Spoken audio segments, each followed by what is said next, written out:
Porque essa é a dinâmica da eleição de Deus no Antigo Testamento e também no Novo Testamento. Quando ele vai escolher um povo, ele não pega, olha todos os povos e fala assim, quer saber, esse povo aqui acho que é o que tá menos ruim, deixa eu dar uma arrumada nele. Não, ele vai atrás de um homem, uma pessoa. Para nessa pessoa criar um povo. E para que criar um povo? Para nesse homem serem abençoados todos os povos da terra. Ele escolhe um homem, escolhe um povo. Nesse homem vem salvação para todos os homens. Nesse povo vem salvação para todos os povos. Essa dinâmica que o Senhor vai fazendo. Então no Antigo Testamento, vocês são uma nação sacerdotal, sim, porque no meio de todos os povos esse povo era onde Deus habitava. Era um povo-templo, porque Deus habitava no meio desse povo. Mas agora, o povo e o templo é um grande povo de todos os povos. E continuam sendo sacerdotais. Eu gosto de lembrar os irmãos de que nós oramos por aqueles que não oram. Nós oramos por aqueles que não oram. Quem que não ora? Quem não conhece a Deus, quem não tem fé em Deus, não ora. Mas nós oramos por eles. Por quê? Porque nós temos fé. Nós somos sacerdotes nesse sentido também. Porque nós levamos a Deus clamor por aqueles que não levam a Deus clamor. Assim como o sacerdote levava a oferenda de incenso, que eram as orações dos santos lá diante de Deus, no altar de incenso, nós levamos a Deus orações de gente que nunca orou. Somos sacerdotes nesse sentido. Clamamos pela salvação dessas pessoas. Somos sacerdotes nesse sentido. Não somos sacerdotes porque esse é Jesus, mas temos essas atuações sacerdotais.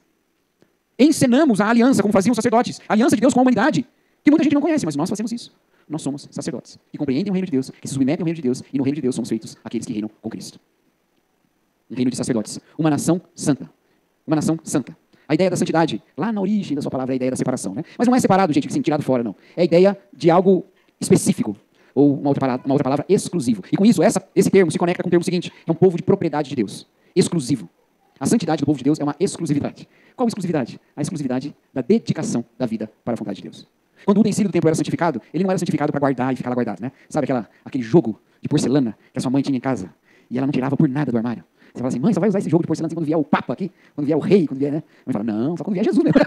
Está guardado só para isso. A santificação dos utensílios do templo não era para isso. Não era para ficar guardado. Era uma santificação para atuar na adoração a Deus. A nação santa é aquela santificada para uso exclusivo da glória de Deus. E isso nos caracteriza como povo. Por quê? Porque o Senhor nos tirou das trevas para a sua maravilhosa luz para esse tipo de entendimento, para esse tipo de atitude. Ele nos tirou das trevas e na santificação tira as trevas da gente. Para a gente viver segundo a sua vontade. Porque se somos um povo marcados por essa história de resgate, nós fomos resgatados para um propósito. Somos propriedade exclusiva de Deus. Ele nos comprou. Hoje de manhã, a Melzinha me fez uma pergunta. Eu acho que veio lá na aula. Acho que veio lá da aula. Ela falou assim, uma pergunta excelente, meus irmãos. Mais uma, né? A Mel e o Miguel vêm sempre com umas perguntas assim, maravilhosas para mim. A Mel hoje chegou com uma pergunta. Ela disse assim, pastor, tem uma pergunta para você. Fala. Aí ela. A Bíblia fala que Deus nos comprou. Mas comprar pessoas é errado. Como é que faz? E aí dentro de mim eu orei ao Senhor. Senhor, ilumine-me nesse momento. Aquela oração de Sansão, né? Uma última vez, Senhor.